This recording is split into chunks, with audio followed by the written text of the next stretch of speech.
Hello everyone. तो आज हम बात करने वाले जुडिशरी का लेक्चर नंबर 2 यानी लास्ट लेक्चर होने वाला है ये इस चैप्टर का। तो इसको ख़त्म कर देते हैं और झिंगा लाला हो जाएगा सर। तो शुरू करें चैप्टर को। तो what is the structure of the courts in India. देखिए क्या क्या स्ट्रक्चर है कोर्ट्स का इंडिया के अंदर हम बात करते हैं। सर देखिए हमारे इंडिया के अंदर बहुत सा टोटल 3 डिफरेंट लेवल्स है। पहला डिस्ट्रिक्ट, फिर स्टेट, फिर कंट्री लेवल। तो बात की जाए अगर सेवरल कोर्ट्स होते हैं, कोई लोअर कोर्ट लेवल्स में होता है, कोई अपर लेवल में होता है। देखिए अगर नीचे नीचे जाएंगे तो आपको ज़्यादा कोर्ट्स मिलेंगे, ऊपर लेवल में सिर्फ एक ही कोर्ट है। यानी पहले हमारा कंट्री आएगा, फिर उसके नीचे स्टेट लेवल, उसके नीचे आएगा डिस्ट्रिक्ट लेवल्स। तो कंट्री के पास क्या है, सुप्रीम कोर्ट है। हर स्टेट के पास अपना एक हाई कोर्ट है। हर डिस्ट्रिक्ट के पास अपना एक डिस्ट्रिक्ट कोर्ट है। तो क्लियर है, इस चीज़ को आपको क्लियर रखना है। इसका स्क्रीनशॉट ले जाइए, आपको नोट्स में नहीं मिलेंगे। तो बात करते हैं सबसे पहले डिस्ट्रिक्ट लेवल, और उसका अदर नेम है सब ऑर्डिनेट कोर्ट। क्या सर है? सब ऑर्डिनेट कोर्ट। जितने भी सारे लोग इसके साथ इंटरेक्ट होते हैं आपके डिस्ट्रिक्ट में, आप जहाँ पर रहते हो ये आपके डिस्ट्रिक्ट में बना हुआ होगा, आप जाके देख सकते हो। Each district is presidented by district जज। हर एक डिस्ट्रिक्ट प्रेसिडेंट, हर एक डिस्ट्रिक्ट में एक डिस्ट्रिक्ट जज होते हैं। यानी डिस्ट्रिक्ट जज के डिस्ट्रिक्ट लेवल में जो सब ऑर्डिनेट कोर्ट होता है वो उसके हेड होते हैं डिस्ट्रिक्ट जज। फिर एक होता है स्टेट लेवल कोर्ट। तो स्टेट लेवल कोर्ट में हमें हाई कोर्ट मिलता है। जो हाई कोर्ट होता है वो हाईएस्ट कोर्ट होता है हमारे स्टेट का। फिर सुप्रीम कोर्ट। सुप्रीम कोर्ट क्या है? सुप्रीम कोर्ट है sir, supreme court is the court of India, is the highest judiciary authority. India का हाईएस्ट जुडिशियरी अथॉरिटी रखा है अपने पास, इंडिया का highest judiciary authority. It is located in new Delhi. हमारे new Delhi के अंदर सुप्रीम कोर्ट है, जिसके हेड कौन है? Chief justice of India, CJI उन्हें कहा जाता है शॉर्ट फॉर्म में, CJI, chief justice of India. और जो डिसीजन बनाया जाता है सुप्रीम कोर्ट के लिए, binding for the all the courts. जो भी डिसीजन बनाया जाएगा, हमारा सुप्रीम कोर्ट जो भी डिसीजन बनाएगा उसे बाइंडली फॉलो करना पड़ेगा, डेफिनेटली फॉलो करना पड़ेगा। जितने भी अदर कोर्ट्स हैं हमारे इंडिया में, वो हाई कोर्ट हो जाए या फिर डिस्ट्रिक्ट कोर्ट्स हो जाए। इंडिया के अंदर इंटीग्रेटेड जुडिशियल सिस्टम है, एक मिला हुआ एक डाइवर्स जुडिशियल सिस्टम है जो कि डिसीजन बनाता है, क्योंकि the higher courts are binding the lower courts और the different levels of courts and connecting each others. Means एक इंटीग्रेटेड जुडिशरी सिस्टम है, हम सब मिले हुए हैं, हम सब कनेक्टेड हैं। इसका अर्थ यह होता है जो डिसीजन लिया जाता है हायर कोर्ट्स के द्वारा वो बाइंडिंग होता है लोअर कोर्ट से। यानी जो भी डिसीजन बनाया जा रहा है कि ये लॉ आएगा, ये चीज़ आएगी, ये सभी चीज़ें मान लो कोई हाई कोर्ट बना रहा है या हायर कोर्ट्स बना रहे हैं, जैसे सुप्रीम कोर्ट है या फिर हाई कोर्ट बना रहे हैं, तो उनको बाइंडली फॉलो करना पड़ा जो लोअर लेवल्स के कोर्ट्स हैं। और जो डिफरेंट ऑल दी कोर्ट्स है, तो इससे ये हम कह सकते हैं जो जितने भी सारे कोर्ट हैं हमारे इंडिया के अंदर वो सभी कनेक्टेड हुए हैं एक साथ। फिर क्या होता है हमारे, एक होता है अपेलाइट सिस्टम। एक क्या होता है सर? अपेलाइट सिस्टम। अपेलेट सिस्टम आप कह सकते हैं या फिर अपेलाइट सिस्टम भी कहते हैं। बेसिकली इसे अपेलेट सिस्टम कहा जाता है। इसका अर्थ है कि जो कि पीपल होते हैं वो अपील कर सकते हैं हायर कोर्ट में if they believe the judgemental pass by the lower court is not just.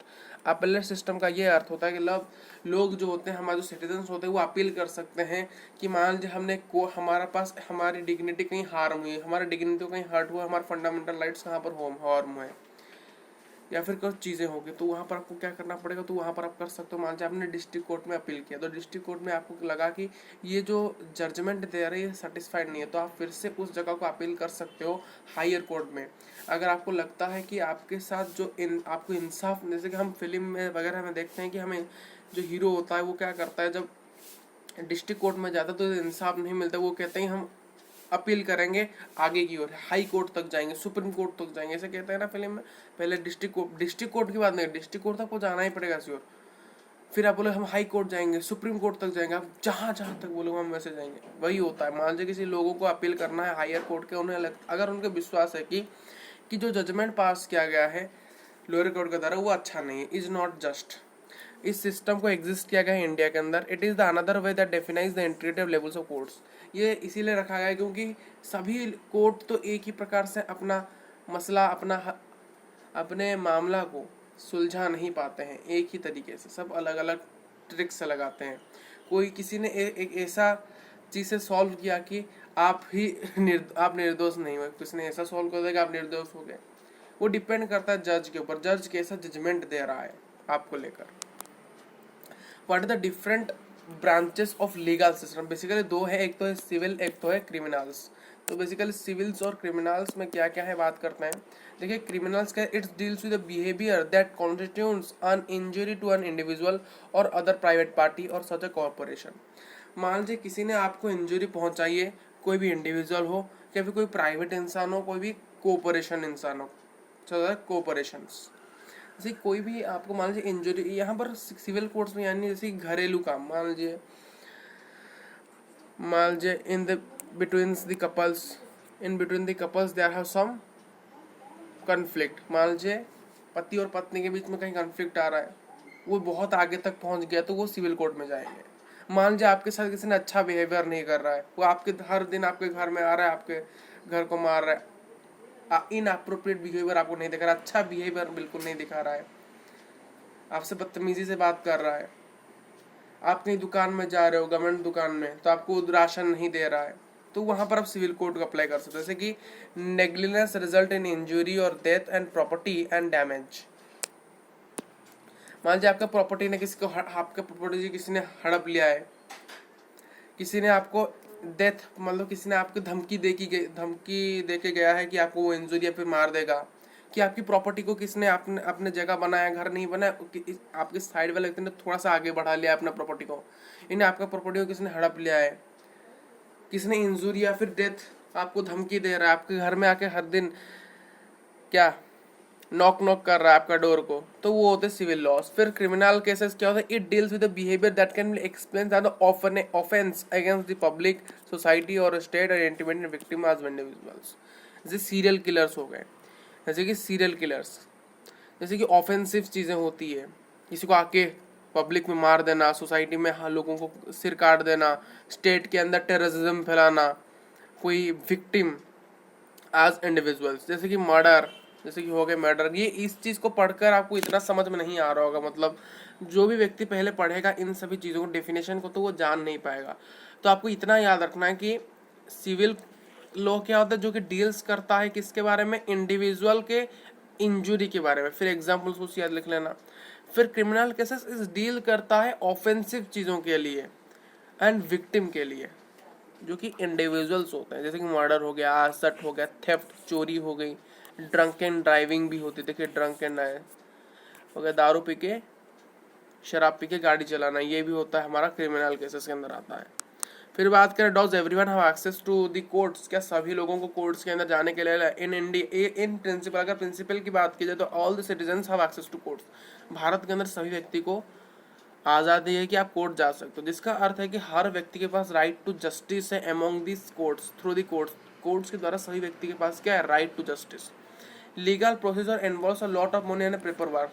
जो लीगल प्रोसीजर होता है, जो भी हम प्रोसीजर करेंगे केस को लड़ने के लिए, तो वहाँ पर बहुत सारे पैसे चाहिए, कुछ पेपर वर्क जो कि बहुत समय भी लगता है, कुछ समय भी उसे लगेगा। जो पुअर पीपुल्स होते हैं इसीलिए ऑफर करते हैं अवॉइड टू गो, इसलिए जो गरीब लोग होते हैं, गरीब व्यक्ति होते हैं, वो इसलिए अवॉइड करते हैं कोर्ट जाने के लिए, जस्टिस पाने के लिए। वो जस्टिस पाने के लिए कोर्ट नहीं जाते हैं, अवॉइड करते हैं। The supreme court devised a mechanism, तो सुप्रीम कोर्ट ने क्या किया, एक डिवाइज्ड किया, एक बनाया एक मैकेनिज्म, जो कि हमें आ रहा है PIL, पब्लिक इंटरेस्ट लिटिगेशन।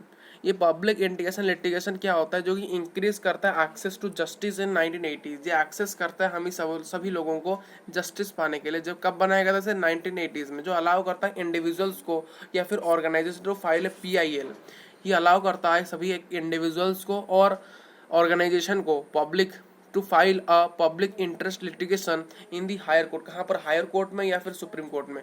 क्यों, अपने मान लो कोई गरीब व्यक्ति है, उसके पास इतना पैसा नहीं है लीगल प्रोसीजर के लिए, वो क्या करेगा, PIL बनाएगा, और कहाँ पर बना सकता है, वो सुप्रीम कोर्ट में बना सकता है, हाई कोर्ट में बना सकता है। क्यों, क्योंकि उसको राइट को वायलेट किया गया on the behalf of those whose rights, और किसके बिहाफ में बनाया, किसके अगेंस्ट बनाएगा, जिस व्यक्ति ने उसके डिग्निटी को हार्म पहुंचाए और उसके फंडामेंटल को हार्म पहुंचाए, उसके ऊपर वो बनाएगा। और चीज़ें हैं, जो लीगल प्रोसीजर है सिंप्लीफाइड, जो लीगल प्रोसीजर है उसे सिंप्लीफाइड कर दिया गया है, जैसे कि हर कोई व्यक्ति वहाँ पर जा सकते हैं। इवन लेटर और टेलीग्राम यहाँ पर आप नहीं है, एक प्रकार का लेटर की तरह है, एक चीज़ है, वो लेटर हो या फिर टेलीग्राम हो, उसे एड्रेस किया जाता है, एड्रेस टू सुप्रीम कोर्ट और high court can be treated as PL. मान लीजिए आपने कोई लेटर लिखा, मान लिया आजकल लीगल प्रोसीजर को सिंप्लीफाई कर दिया गया है, आपने कोई लेटर या फिर टेलीग्राम लिखा, एड्रेस किया किसको, सुप्रीम कोर्ट को या फिर हाई कोर्ट को, जो कि ट्रीटेड किया जाएगा पीआईएल की तरह। मान लीजिए आपने कोई लेटर लिखा या फिर टेलीग्राम लिखा, उसे ट्रीटेड किया जाएगा पब्लिक इंटरेस्ट लिटिगेशन के द्वारा। जो कोर्ट का एक्सरसाइज है वो एक क्रूशियल रोल प्ले करता है in the fundamental rights of citizen. Fundamentals और राइट्स ऑफ सिटीजन का इंप्रिंटिंग करने का बात किया जाता है। आपको पता है, हमने पिछले क्लास में पढ़ा था, जो सुप्रीम कोर्ट क्या डिफेंडर है हमारा fundamental rights. It is the defender, the supreme court is the defender of fundamental rights and the guidance of constitution. संविधान का क्या है, गाइडेंट है। The judiciary service as a check on the power of executive and the legislature। देखिए हमने पिछले class में पढ़ा था कि जुडिशरी हरदम चेक करता है पावर कहीं मिसयूज नहीं किया जा रहा है लेजिस्लेचर और एग्जीक्यूटिव के द्वारा। तो ये चेक करता है पावर्स को, क्या एग्जीक्यूटिव और क्या लेजिस्लेचर जो लॉ बनाता है, लॉ एग्जीक्यूट करता है, क्या अच्छी तरह से काम कर रहे हैं कि नहीं, और हमेशा प्रोटेक्ट करता है हमारे लॉज को, हमारे फंडामेंटल राइट्स को। तो आज के वीडियो में हमने बहुत सारी चीज़ें समझ ली है। आपको नोट्स बना लेने हैं, इस चैप्टर के नोट्स मस्ट बनाना है। आपको लेक्चर 1 अगर नहीं देखा तो जाके देखना है। प्लेलिस्ट की लिंक मैंने आपको डिस्क्रिप्शन बॉक्स में दे दी है। चैनल को सब्सक्राइब करने का लिंक दे दिया गया। कनेक्ट कैसे करें हमारे साथ दे दिया है। नोट्स बेसिकली आपको मिल जाएंगे डिस्क्रिप्शन बॉक्स में। इस चैप्टर के, इस लेक्चर के नोट्स भी आपको मिल जाएंगे। लेक्चर 1 के नोट्स लेक्चर के वीडियो में है। बेसिकली आप प्लेलिस्ट को देख सकते हो।